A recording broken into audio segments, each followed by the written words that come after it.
Assalamualaikum warahmatullahi wabarakatuh. Selamat malam, sahabat-sahabat Ngopi with Riana Sari. Apa kabar semuanya hari ini? Masya Allah, Alhamdulillahirrahmanirrahim. Mudah-mudahan sahabat-sahabat semua sehat-sehat semua ya. Oke, sahabat-sahabat Ngopi with Riana Sari, Alhamdulillah saya hadir kembali di tahun 2021 ini. Dan malam ini saya langsung mengundang Coach Eka nih untuk membuka live IG kita di tahun 2021 ini. Nah, ini bakal pasti nih kalau sama Coach Eka biasanya seru banget ngobrolnya ya. Oke, saya bakal undang beliau ya. Oke, mohon ditunggu sebentar.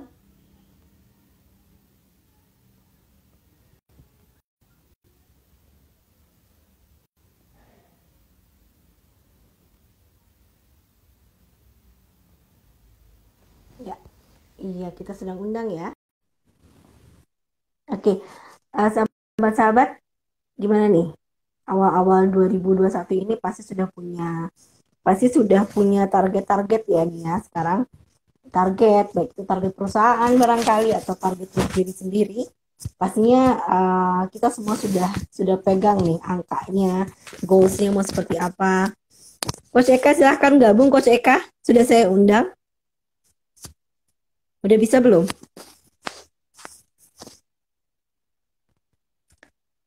Oke, saya coba undang lagi ya.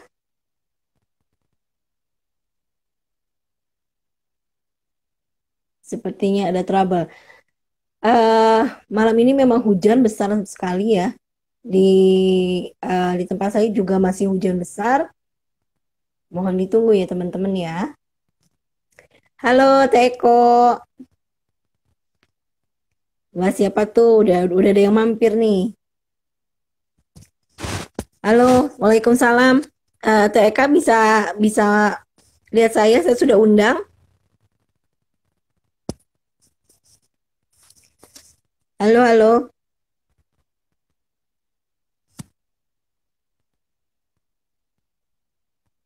Halo Mbak Mia Ziza.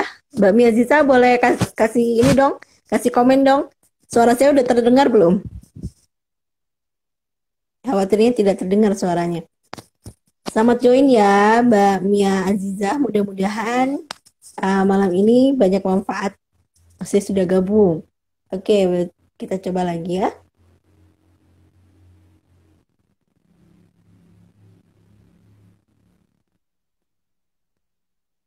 Saya juga sudah undang sih, TK.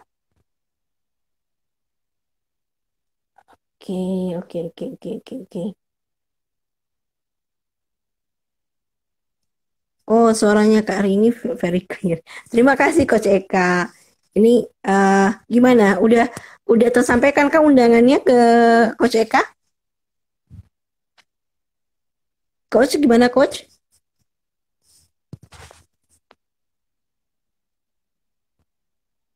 Oke, oke, saya akan coba undang lagi ya Coach ya.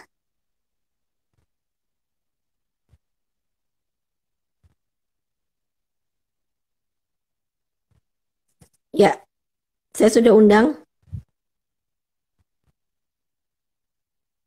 Sudah bisa diterima? Enggak, dan belum muncul di layar Coach Eka.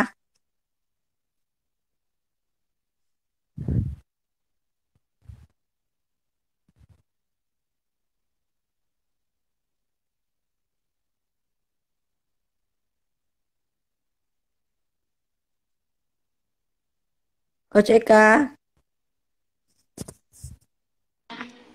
Alhamdulillah.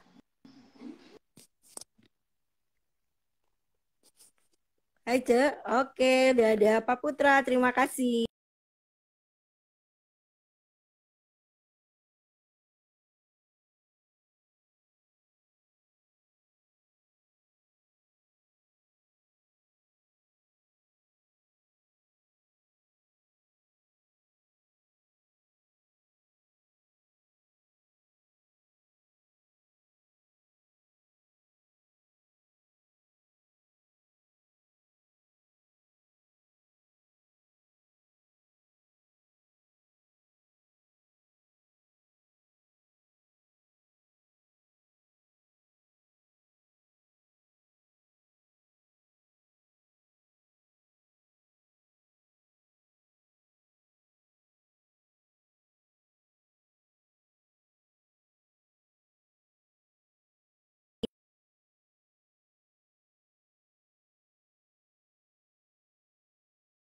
Ya, jadi aduh deh saya ini ngomongnya. Where are you, TK? Saya undang ulang ya. Bismillahirrahmanirrahim. Come to me. Halo, Assalamualaikum Mbak Wike. Aduh, Masya Allah. Terima kasih sudah join Mbak Wike. Ada Pak Putra. Waalaikumsalam. Alhamdulillahirabbil alamin. Akhirnya bintang tamunya datang juga. Bintang tamunya udah turun dari langit ini.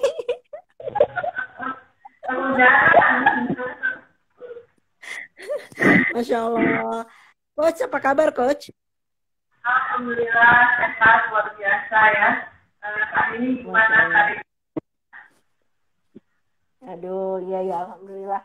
Ini maaf ya, saya pasang dulu ini sedikit sebentar biar balance. Tadi kan saya udah gabung tapi kok apa nggak muncul gitu loh. Cuma bisa kirim pesan aja. Tapi nama tergabung ya teman yang udah gabung di sini ada tanya yang lagi Santi, ada Bia Riza, dan teman-teman yang lainnya. Gimana kita hari ini mau ngomongin apa nih? Opening dulu, opening dulu. Ngopi-ngopi.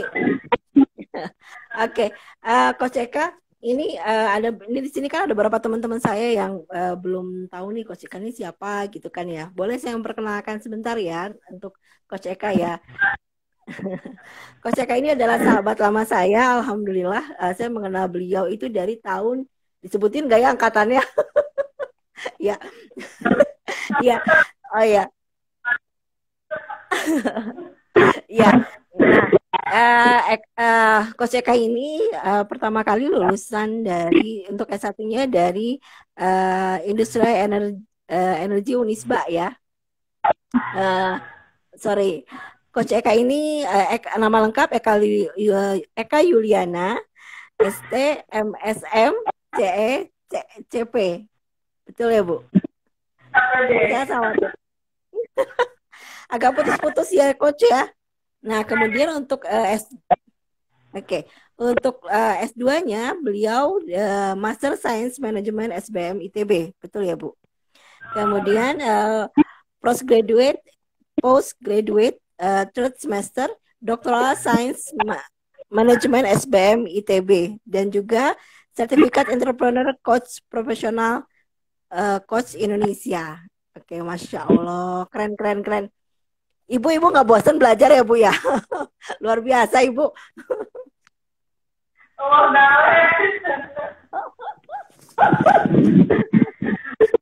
wah, Masya Allah nih.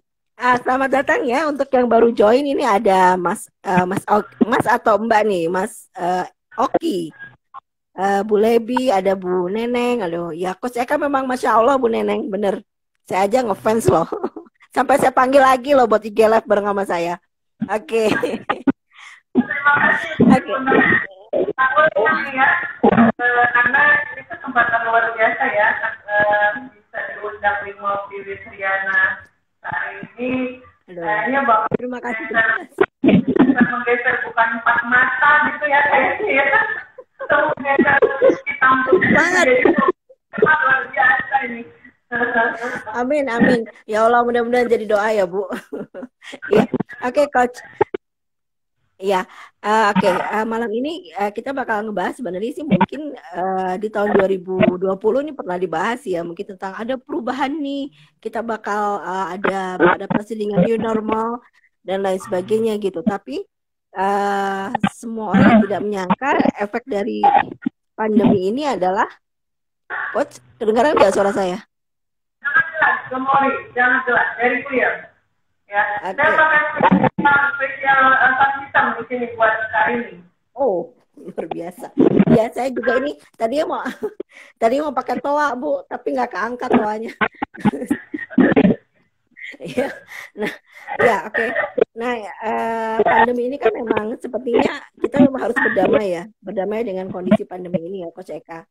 Nah, hasil tidak mau kita harus bisa beradaptasi dengan kondisi ini kan. Kedepannya juga seperti itu. Salah satu yang sangat khas dari pandemi ini adalah kita betul-betul terkondisikan untuk menjadi komunitas secara digital gitu ya. Kita didorong untuk menjadi society-nya menjadi digital begitu. Nah, tentunya pada saat ada perubahan akan ada dua sisi mata uang kan ya. Ada baik, ada buruknya gitu ya. Nah, itu dia. Gimana nih menurut Coach Eka nih untuk pergeseran kebiasaan, pergeseran banyak hal lah ya. Dan terutama mungkin hal-hal positif dan negatifnya dari pergeseran ini. Oke. Pertama saya ucapkan bismillahirrahmanirrahim sama teman-teman berdaku, selamat malam Indonesia. Selamat malam semua teman-teman yang sudah bisa bergabung malam ini. Karena mungkin di luar sana ada yang lagi asik nonton sinetron, tapi how smart you are gitu, kalian lebih memilih untuk join dengan obrolan kita malam ini. Mudah-mudahan 1 jam ke depan obrolan kita ini benar-benar berbobot dan bisa kebawa mimpi gitu ya, dalam arti membangun mimpi menjadi kenyataan untuk membuat kehidupan kita jadi lebih baik. Baik, sesuai tema ya, tema kita kan waktu ini bicara tentang adaptasi ya. Kata kunci utamanya itu adaptasi.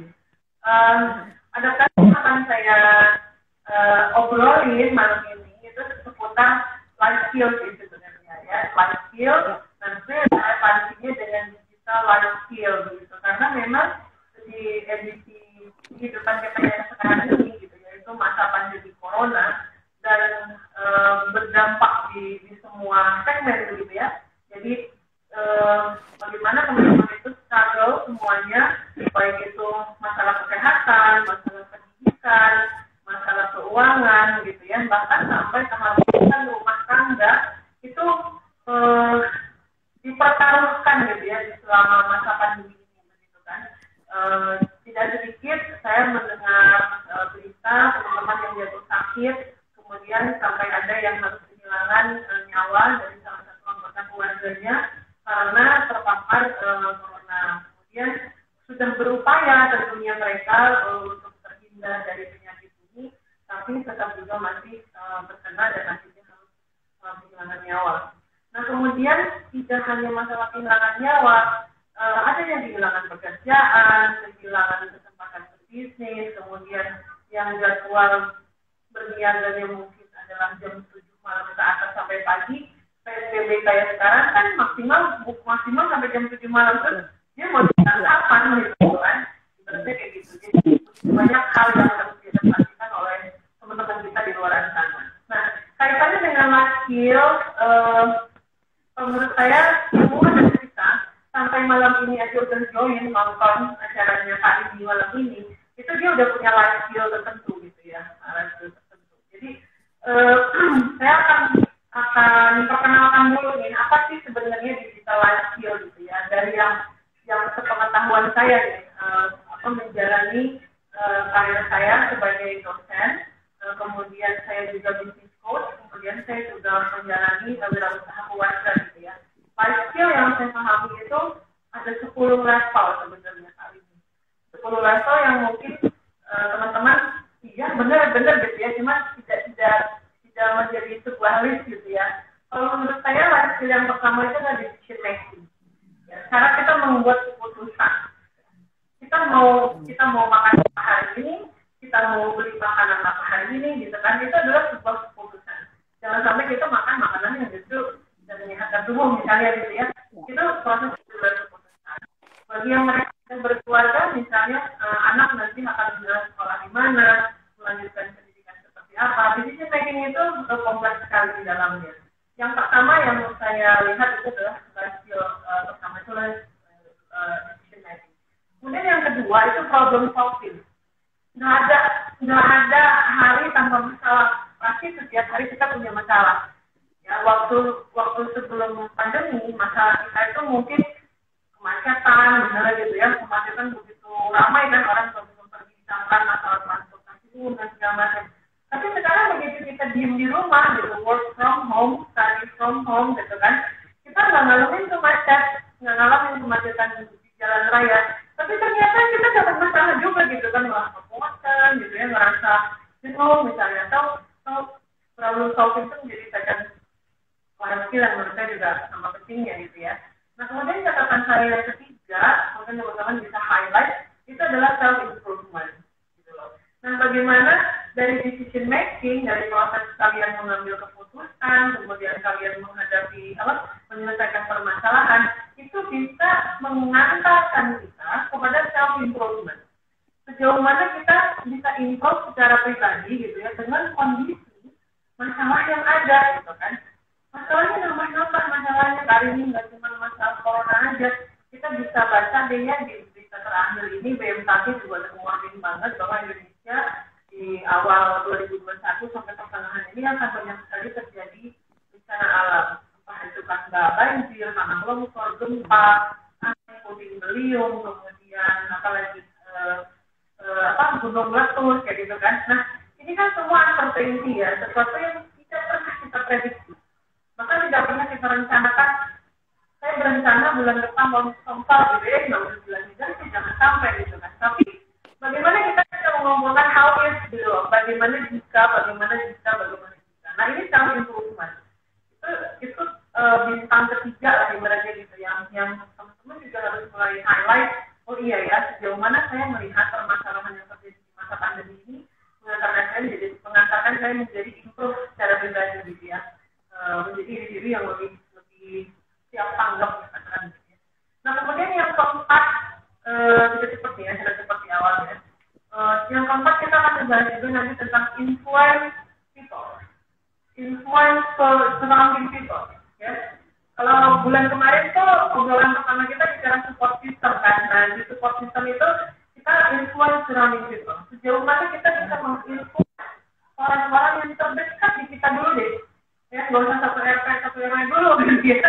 Terdekat dulu deh. Misalnya orang tua kita, ya, anak kita di rumah suami gitu ya, pasangan, kemudian adik kita, kakak.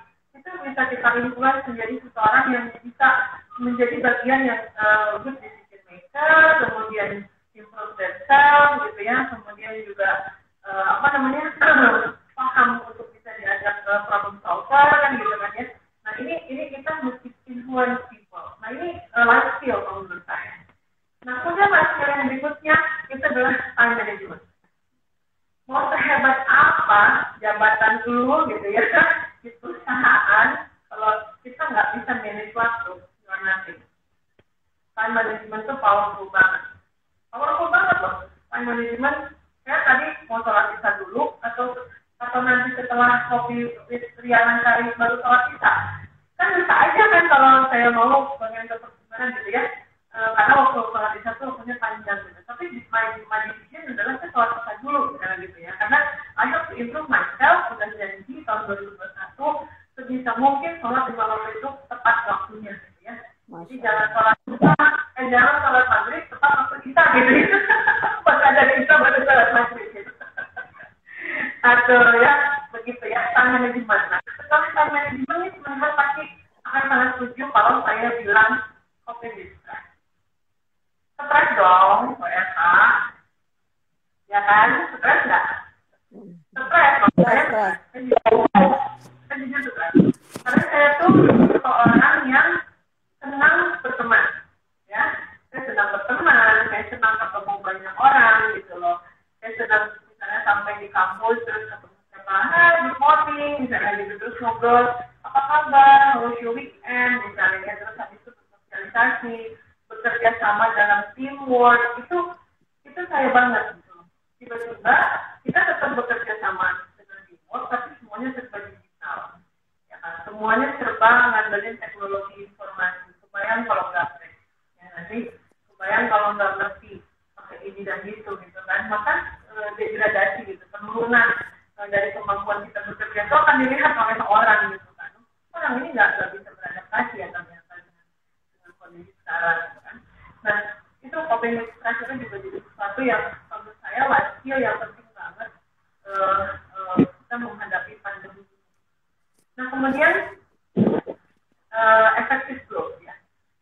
Kita tetap menua dong ya, meskipun pandemi dia bilang stay at home, kita nggak stay number kan, kita tetap 20 tahun terus-terusan kan nggak bisa juga, kita akan tetap bertambah terus usia kita, dan saat usia kita bertambah gitu kan, kesempatan mungkin bertambah atau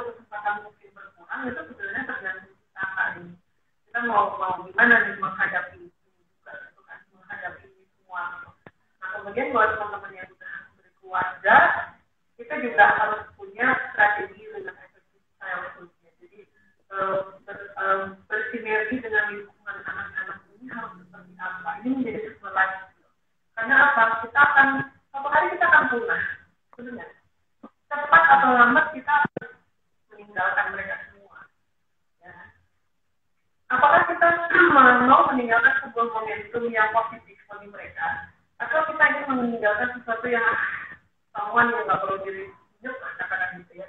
Nah, itu decision-nya ada di kita. Karena ini efektif dengan childhood yang ada di sekitar kita.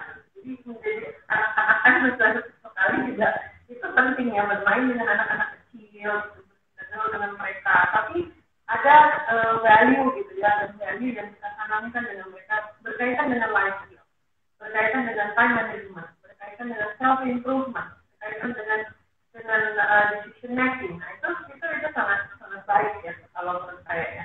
Kemudian effective attitude ini saya melihatnya kita tetap harus menjaga attitude yang hari ini, tapi kita juga harus bisa memanage effective attitude dengan siapa kita berhubungan gitu ya, apakah dengan orang tua, dengan rekan sejawat, dengan tetangga misalnya begitu ya, dengan rekan kerja, itu semua harus efektif gitu kan. Menjaga harmonisasi hubungan di masa adaptasi ini juga nggak gampang kan, karena segala sesuatunya menggunakan digital tadinya. Nah, ini nanti link gitu ya, terhubung dengan digital skill.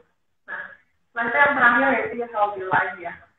Menurut saya kita udah manage ini dan itu, kita bangun hubungan dengan orang baik itu, kita well manage dalam waktu, tapi kita nggak punya healthy lifestyle juga, saya pikir itu salah gitu. Nah, karena 3M aja cukup mencuci tangan, menjaga jarak dan mengikuti protokol COVID itu nggak cukup kalau kita nggak punya yang tadi saya bikin tulis ringan tadi itu gitu ya tadinya. Nah, karena waktu kita cuma 1 jam gitu ya, ini kan saya mau jadi kontak sama saya, jadi digital skill yang lagi nge-trend banget saat ini. Kebetulan kemarin itu saya ngobrol-ngobrol sama teman-teman di komunitas para business coach gitu ya.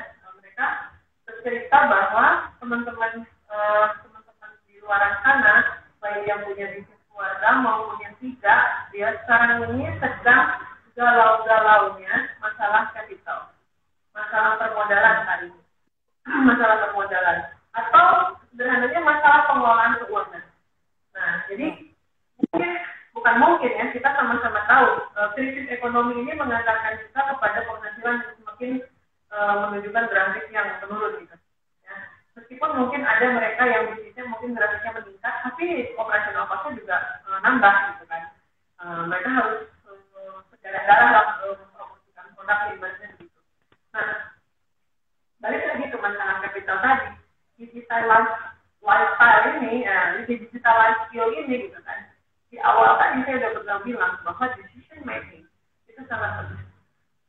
Informasi yang berseliweran ya di dunia digital saat ini itu luar biasa. Saya bisa mengkategorikan kita adalah digital market oriented. Contoh, hari ini tuh pengen bikin spaghetti, nggak ngerti cara bikinnya gimana. Saat ini tuh buka YouTube, bener nggak? Ya, pengen tahu caranya bikin spaghetti bolognese gimana gitu kan. Tapi sebelum kali buka itu link YouTube, apa yang muncul? Iklan. Benar ya? Iklan. Nggak salah advertising yang muncul, bahkan mungkin di durasi 15 menit pembuatan menu tertentu itu ada beberapa kali iklan itu muncul. Tapi iklan yang muncul ini akan memberikan influence ke kita. Ya.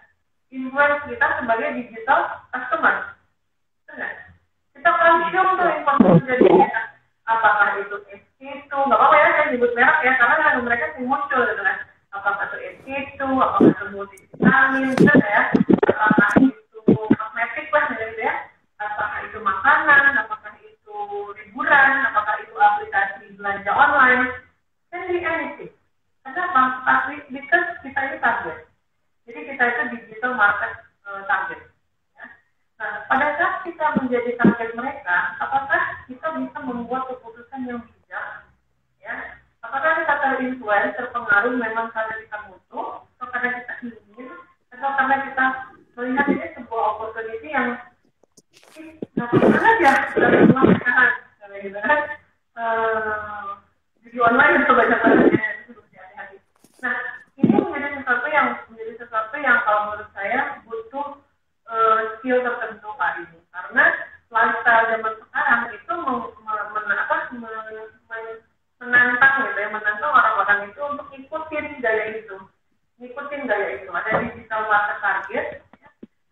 digital banking, ya, saya yakin nih pemirsa yang malam ini sudah gabung pasti sudah pakai itu digital banking ya, mau itu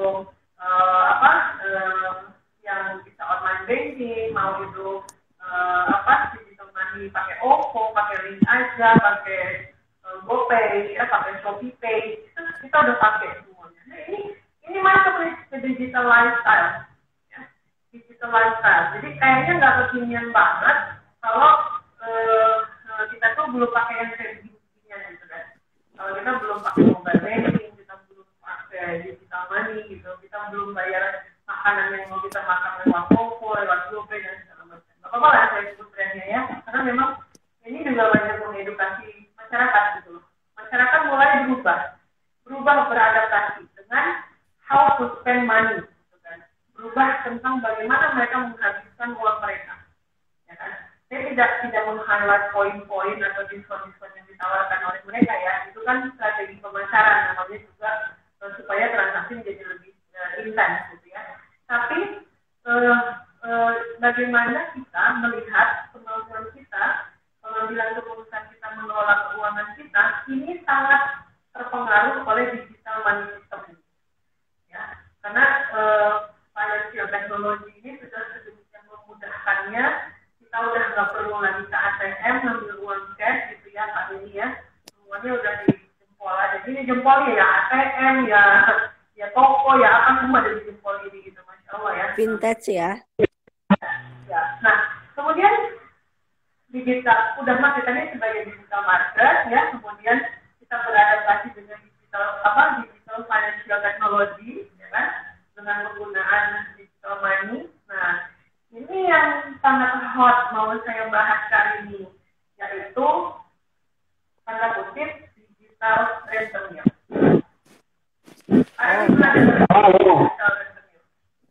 Pernah dengar nggak istilah digital revenue? Semakin sini semakin sering.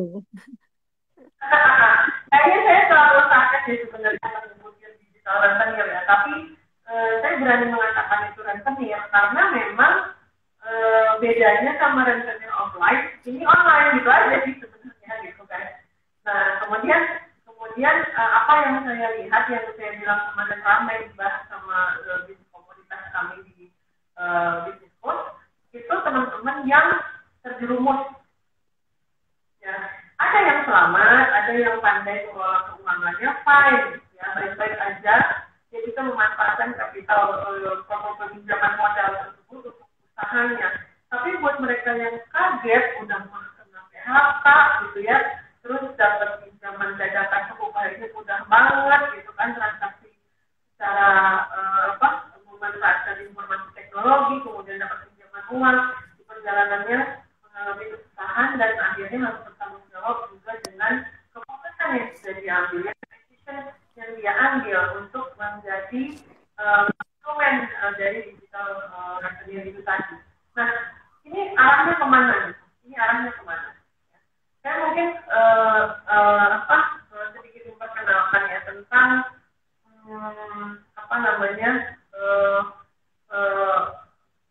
peer-to-peer lending namanya ya. Peer-to-peer lending itu adalah istilah yang digunakan oleh fintech Indonesia, dan mereka resmi saya tidak menyebutkan nama-nama perusahaannya atau nama-nama aplikasinya yang menawarkan peer-to-peer lending, karena memang secara benefit mereka juga menawarkan benefit gitu, ada benefitnya.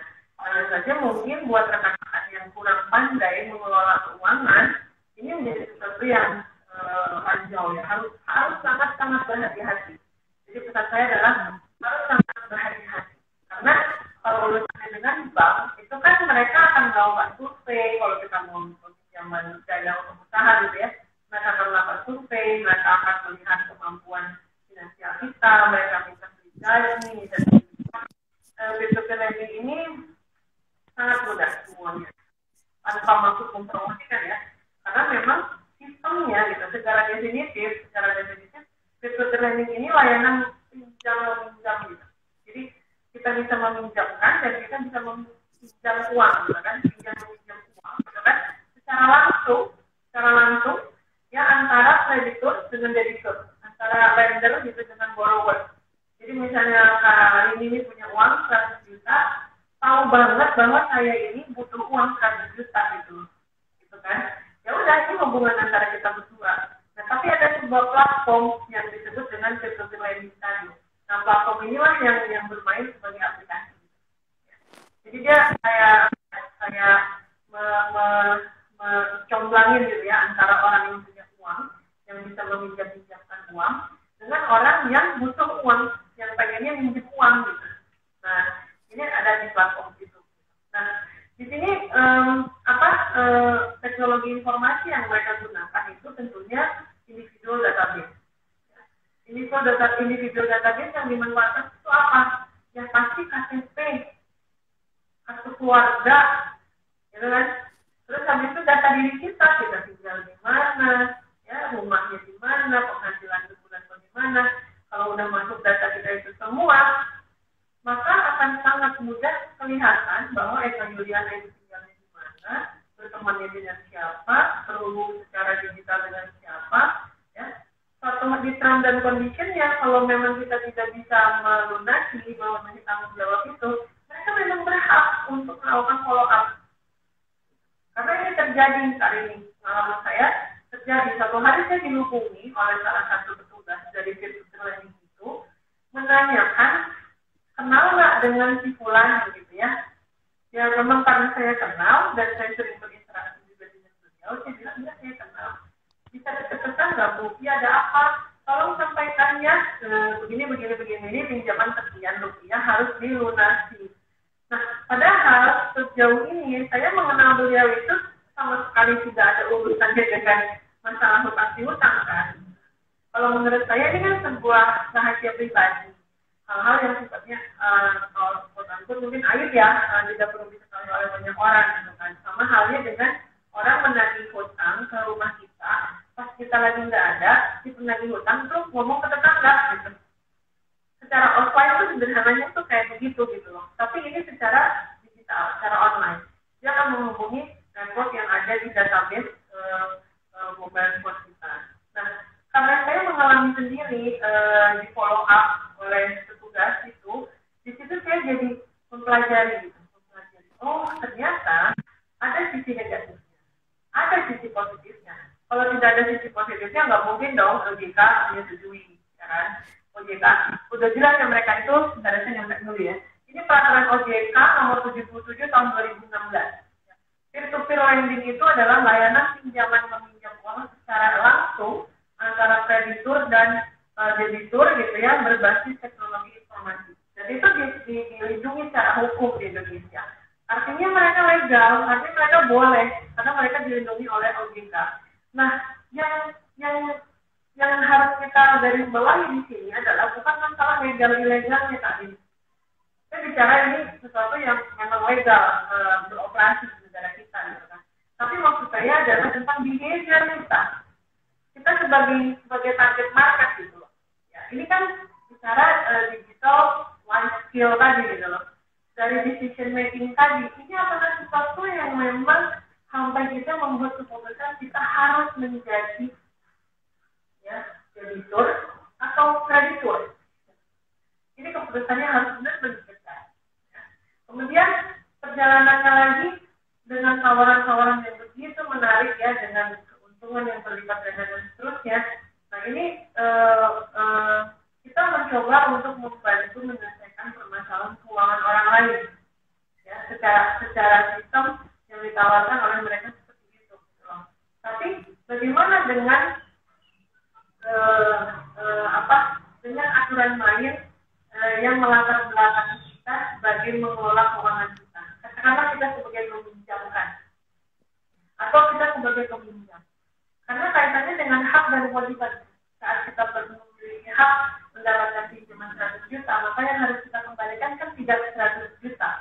Maka plus dengan interestnya kan, karena jasa peminjaman uang itu tadi, ya kan, karena jasa pinjaman uang itu tadi. Nah, kalau ternyata terkeok-keok di masa pandemi saat ini, usaha kita sedang bebas, ibaratnya gitu ya, sedang tahan, tapi pola konsumsi meminjam uangnya tidak aman, katakan begitu. Nah, ini yang akan membahayakan sekali.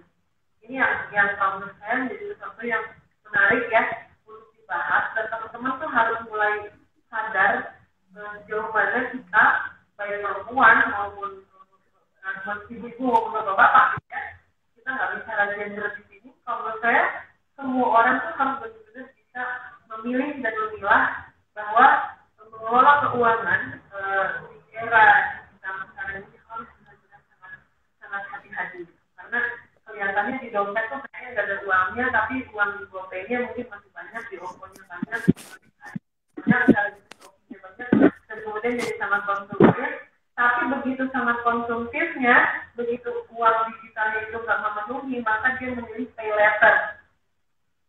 Benar nggak? Nggak salah, milih pay letternya nggak salah, milih cicilannya nggak salah. Itu adalah fasilitas yang diberikan oleh digital platform ya, untuk metode payment. Ya. Yang salah adalah kalau kita tidak bisa memenuhi tanggung jawab kita sebagai pembeli, gitu loh. Karena apa ya? Karena itu tadi influence tadi, kita terpengaruh pada beli ini, beli pay letter gitu. Katanya manusia nggak kita bayar dan kita tidak bertanggung jawab. Nah ini harus sangat hati-hati. Nah dalam hal ini saya pengen teman-teman semua mulai mengevaluasi diri pribadi ya, mengevaluasi diri pribadi dan evaluasi finansial keluarga. Ya. Apakah kita menjadi lebih baik dengan memanfaatkan hal seperti ini atau sebaliknya? Ya, karena balik lagi ke seperti obrolan kita yang bulan kemarin, masa pandemi ini menantang kita untuk dua hal, berhemat atau mempunyai penghasilan tambahan.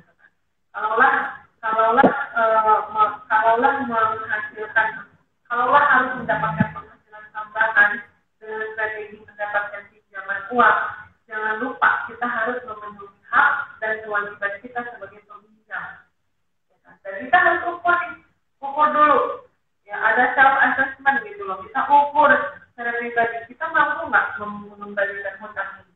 Kalau sampai tidak, nah ini kan jadi PR juga gitu. Jangan sampai keluarga kita juga jadi terbebani, udah mah krisis ekonomi, harus terbebani hutang lagi gitu. Nah ini juga sesuatu yang perlu dilihat dan dievaluasi oleh setiap individu ya. Terutama yang malam ini udah gabung ya dengan kita.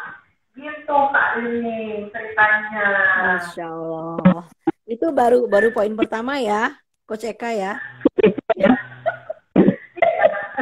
Berarti tadi kalau saya hitung kan itu sekitar 9 poin ya. Berarti kita 9 bulan ada Coach Eka terus nih di Ngopi with Riana Sari.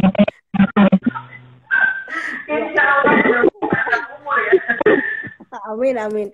Ya, Coach Eka sebentar ya. Saya mau menyapa teman-teman dulu di sini. Masya Allah sudah banyak yang bergabung ternyata. Halo, ada Teh Eko di sini, ada Teh Eko. Terima kasih sudah join. Ada Lifewell Global. Kemudian ada Sandi Henung ya. Mudah-mudahan nggak salah nih.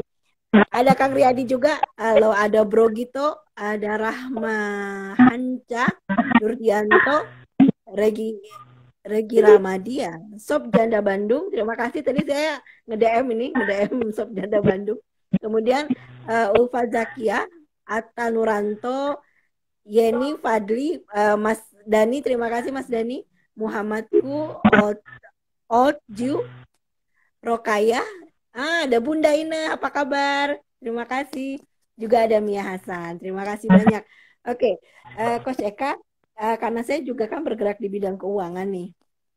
Sebenarnya kalau dulu saya ketika sebelum masa-masa online ini, saya suka dengar itu beberapa koperasi suka bilang gini, Bu, kita tuh Bu ngasih pinjaman ke petani atau nelayan gitu, itu sebenarnya untuk menghindari bangkelek kalau mereka bilangnya.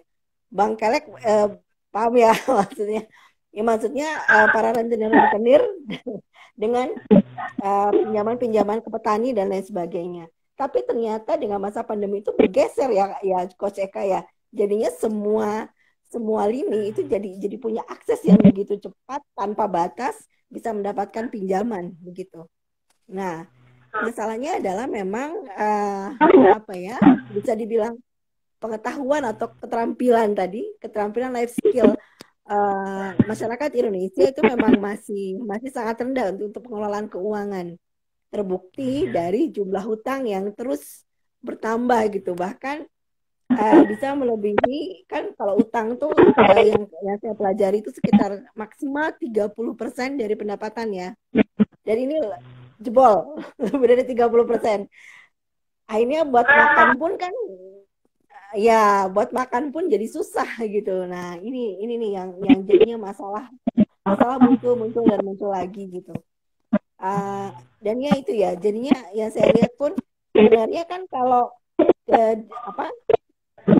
digital ini dengan uang digital tadi mestinya kita malah bisa lebih hemat ya Pak Eka ya. Karena kan kita membayar sesuai dengan tagihan, sesuai dengan apa yang kita butuhkan. Ya. Nah, tapi masalahnya itu ketika dia tidak bisa mengambil keputusan yang tepat, nah terjadilah begitu. Iya. Nah, makanya tadi di digital life skill tadi saya decision making itu saya taruh paling atas karena saya pikir itu tuh yang utama banget ya. Cuman, nah ini ada cumannya nih. Bentar dulu. Tadi saya sambil lihat para pemirsanya Kak Arini nih ya, luar biasa banyak banget. Tapi ada beberapa yang saya kenal baik ya di sini. Saya mau nyapa dulu, 1 menit boleh ya? Siap Mas Eka ya. Silakan. Ya, di sini ada Pak Akan Santo ya. Ini dosen saya. Masya Allah. Salam kenal Pak. Dari saya Pak. Mahasiswanya keren banget Pak. Sahabat-sahabat saya ya ada Juliani ya, ada Ina, kemudian Kak Mia, Ica. Aduh, terima kasih ya kalau sudah hadir.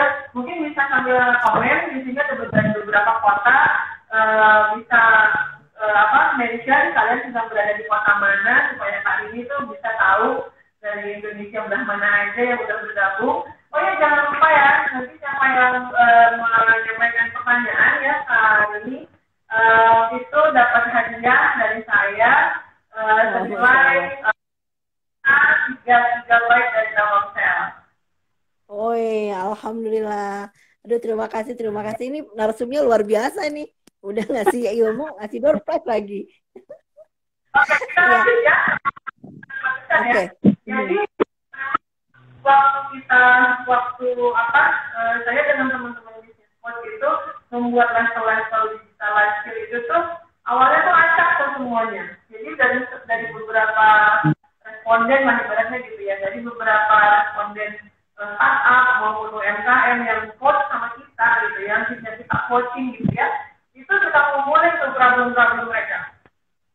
Ya, maka akhirnya muncul kata kunci gitu ya, kata kunci yang paling penting itu yang 3 pertama tadi, decision making, kemudian problem solving sama self improvement, ya kan?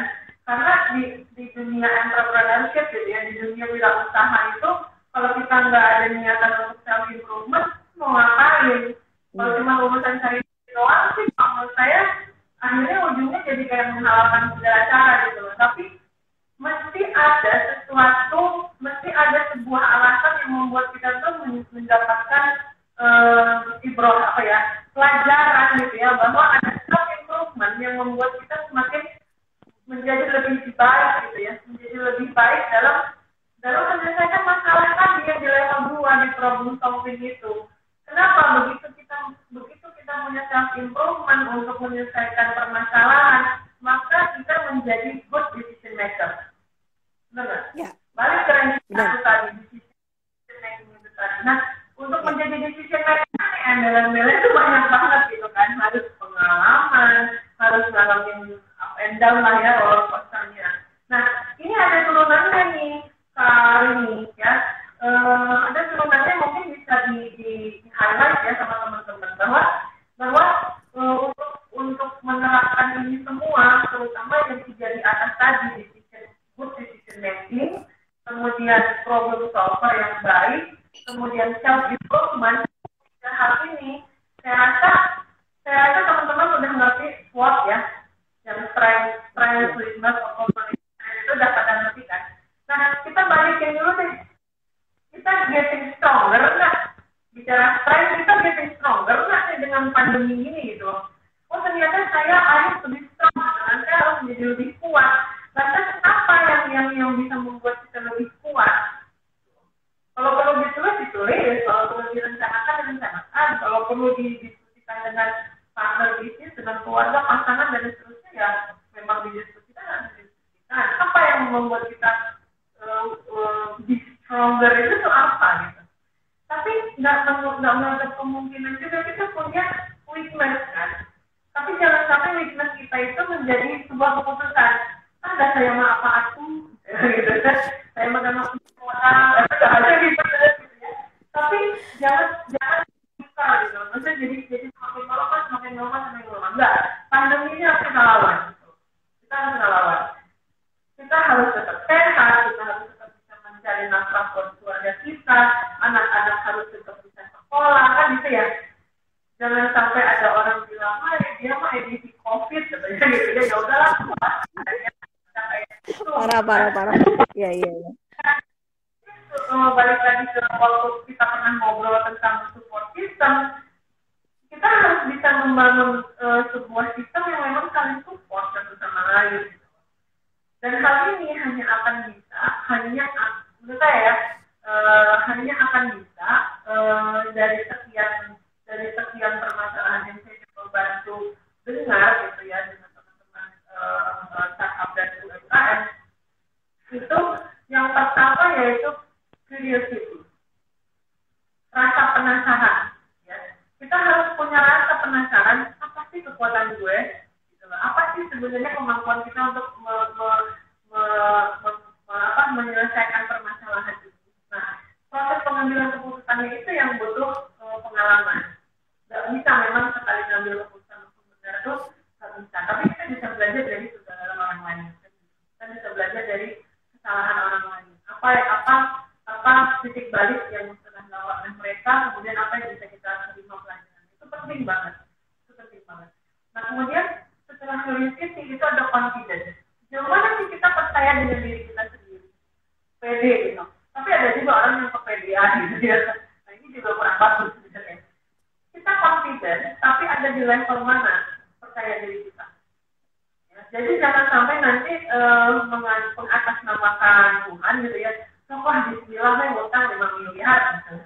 La haula wala quwata illa billah. Makanya nggak benar gitu kan. Tapi masalahnya ngutang ini gitu kan.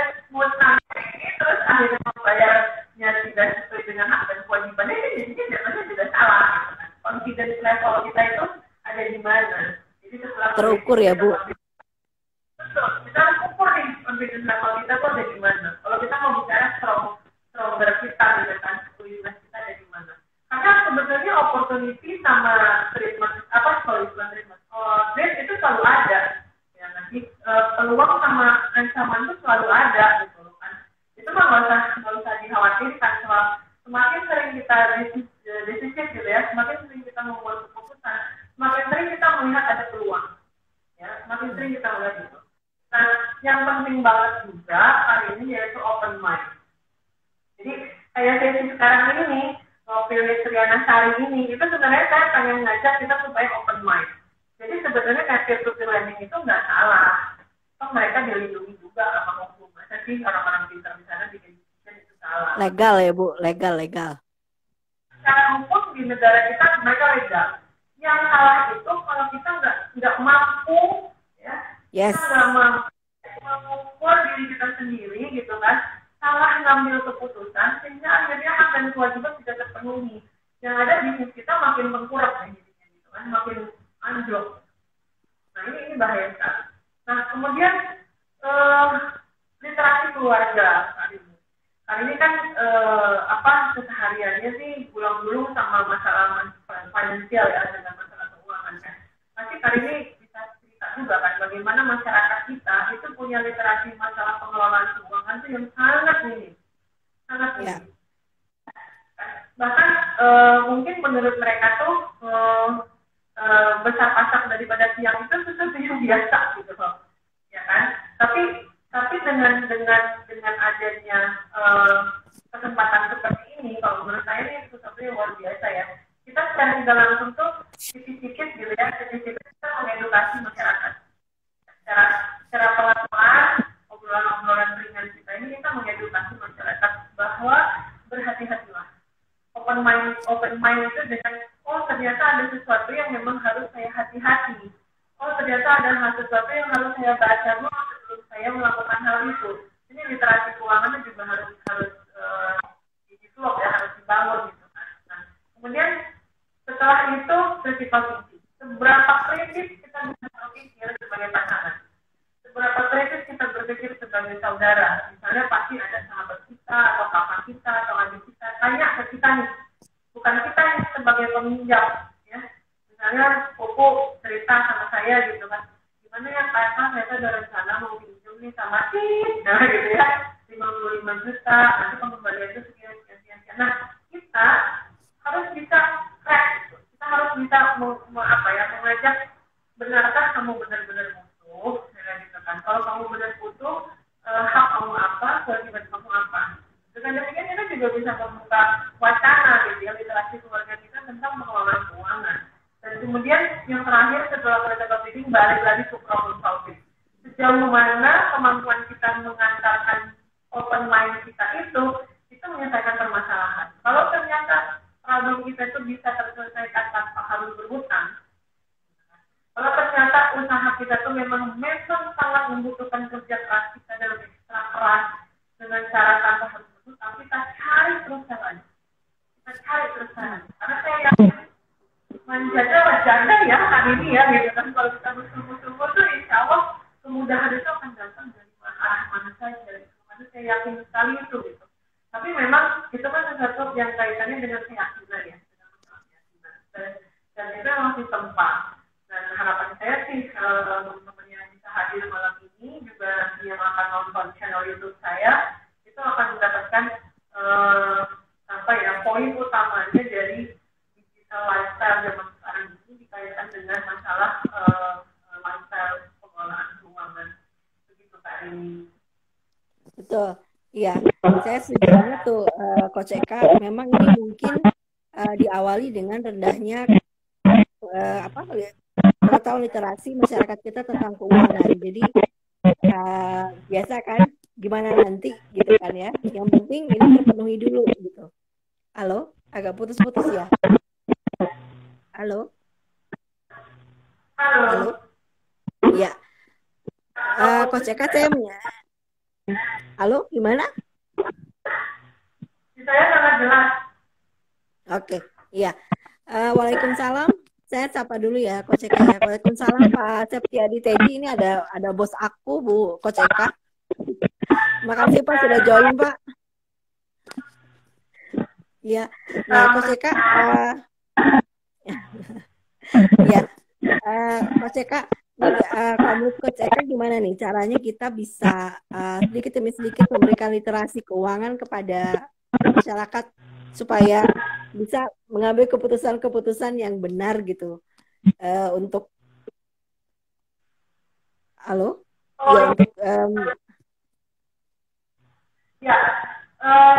begini ya Kak ini ya, kalau menurut saya pribadi ya, karena ini pertanyaannya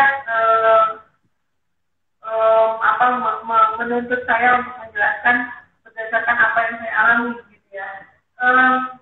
Sebetulnya orang Indonesia itu minat belajar itu tinggi. Minat belajar loh ya, bukan minat baca. Ya. Kalau minat baca, saya itu saya nggak pernah ngukur, anggaplah rendah. Anggap aja rendah. Karena memang minat baca itu apalagi literasi keuangan keluarga, misalnya gitu ya, atau buku literasi keuangan keluarga. Kayaknya minim sekali. Tapi orang Indonesia itu umumnya senang sekali kalau itu dimasukkan ke ranah hiburan. Ya, jadi kalau menurut saya lagi nantang nih production house yang ada di Indonesia, yang bikin sinetron, yang bikin film, ya, entah itu film pendek, entah itu film serial, entah itu sinetron atau itu FTV atau gimana. Literasi keuangan itu bisa loh disuntik di dalam skenario cerita mereka. Bagaimana beratnya hidup di negara Indonesia kalau pandemi, saat usaha sedang anjlok-anjloknya, saat uang sekolah tetap harus bayar, saat cicilan tetap harus bayar, saat ini dan itu diangkat menjadi sebuah cerita masyarakat yang kalau misalnya di dunia marketing itu kita bilangnya apa sih, product placement ya, product placement. Jadi sebenarnya ada sebuah produk yang di placement di dalam skenario cerita film pendek atau film panjang itu gitu kan. Tapi yang ada hari ya, ada inti mengedukasi masyarakat untuk literasi keuangan. Untuk literasi keuangan. Kalau menurut saya itu sangat penting ya saat ini ya. Dan tidak hanya literasi keuangan loh, masalah kecintaan terhadap NKRI, masalah budaya bangsa, gitu ya, masalah Pancasila, masalah bela negara, itu semua bisa dikemas gitu loh di dalam ranah hiburan ini. Ya, daripada konten-kontennya itu tidak bermanfaat. Nah ini balik lagi ke level satu tadi kan, decision making kan.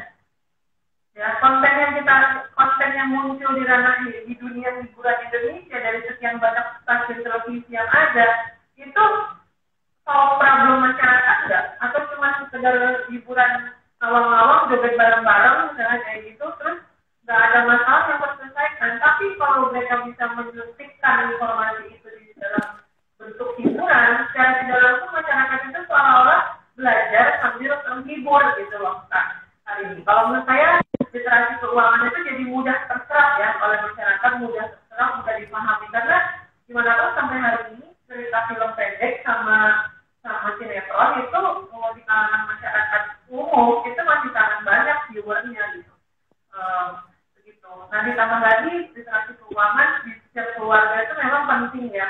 Tapi apakah harus selalu kepala keluarga? Saya rasa enggak juga.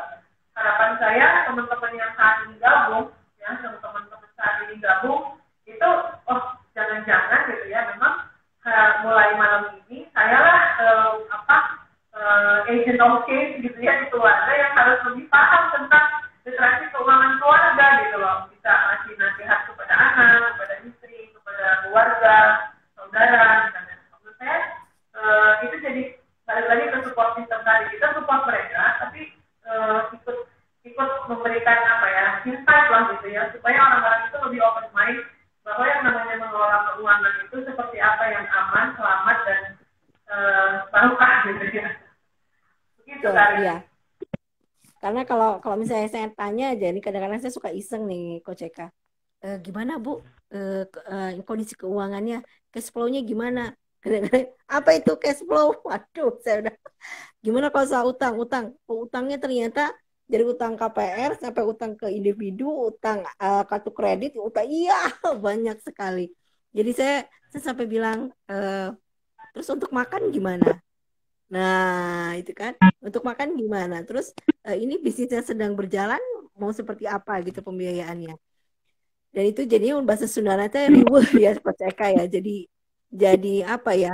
Masalah yang berkepanjangan gitu. Yang mau tidak mau memang itu harus belajar untuk merapihkan si kondisi keuangannya itu ya, mau nggak mau gitu. Dan dia memang betul harus cari ilmu dan sharing, berbagi pengalaman dengan orang-orang yang di sekitar dia gitu, cari ilmunya, misalnya nonton Coach Eka gitu ya di Ngopi with Riana Sari gitu, biar mereka bertambah gitu pengetahuan dan pengalamannya.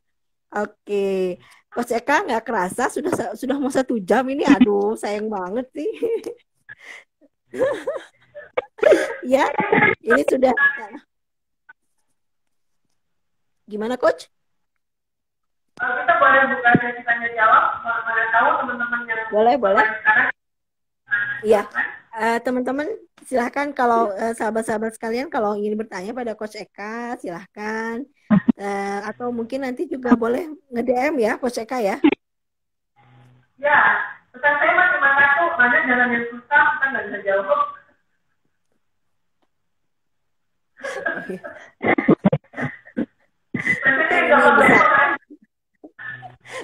Bisa tanya teman atau misalnya telepon teman atau gimana lah. Gitu. Oke, Coach Eka, kesimpulan yang simpel untuk kondisi seperti ini, untuk tema ini apa nih Coach Eka di penutup materi ini? Oke, nggak kerasa ya, udah 1 jam ini udah hampir berakhir. saya mesti menyimpulkan sangat sederhana ya Pak ini ya. Masalah literasi keuangan ini berkaitan dengan digital lifestyle ya. Itu sangat erat kaitannya dengan digital lifestyle tadi. Sejauh mana kita bisa mengasah diri untuk menjadi decision maker yang baik, itu kuncinya adalah apakah keputusan yang kita buat itu memang menyelesaikan permasalahan, ya problem solving. Kemudian apakah keputusan yang kita buat itu memang membuat kita menjadi self improvement. Ada improvement yang kita rasakan. Nah, kalau tiga hal ini aja dulu dari 9 elemen yang tadi, 9 sampai 10 elemen yang tadi saya sebutkan, 3 aja dulu ini jadi sebuah lingkaran yang menurut saya menjadi sebuah lingkaran yang saling menyebabkan akibat gitu ya.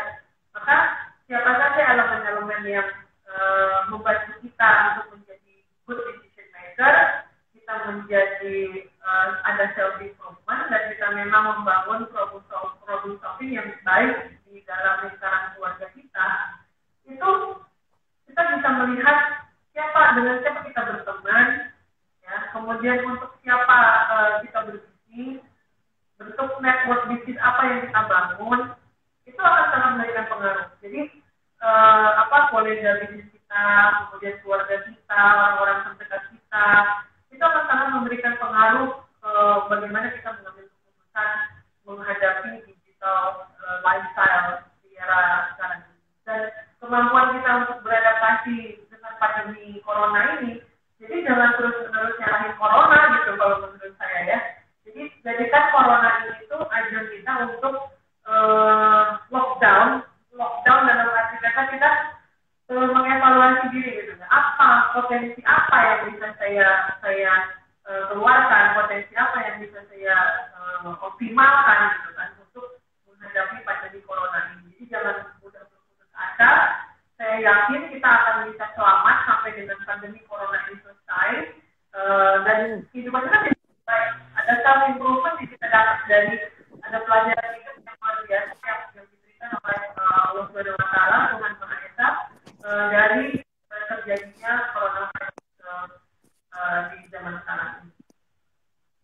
Yes. Jadi intinya kita lockdown rame-rame, merenung kembali. Ya, merenung kembali apakah semua keputusan-keputusan yang kita ambil itu sudah tepat gitu ya Coach Eka ya.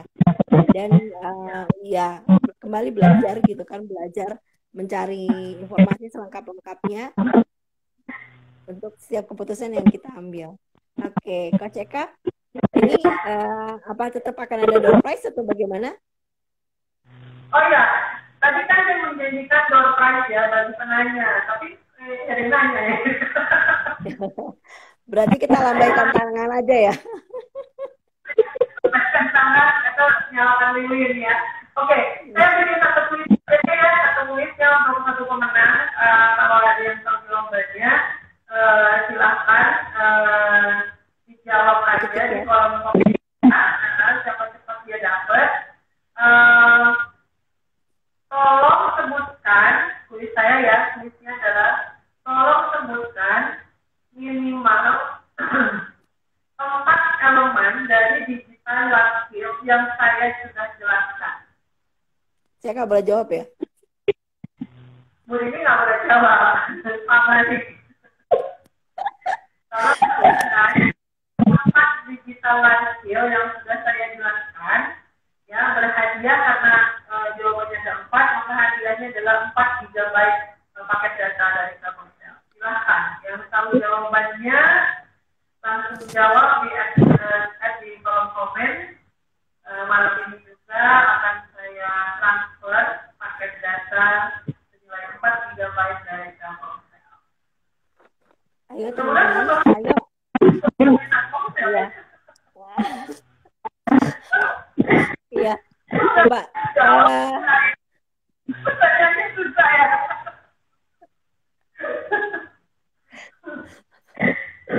Iya, ayo dong, Bu Neneng dijawab nih, Mas Putra yang dari tadi awal mulai join. Kayaknya. Selamat malam Amanda, halo Jessica, Nia ya. Halo Ibu Rokaya, Mas Papan. Kemudian ini ceritanya kayaknya panasnya dari oh ini ada kakak saya Kak Sadia Kak Tendung ya Tendung halo Tendung kemudian ya oh ada yang jawab pertanyaannya susah ya kayaknya ya. Baru satu, decision maker. Karena diulang-ulang terus tadi decision maker, jadi ingat decision maker, decision maker.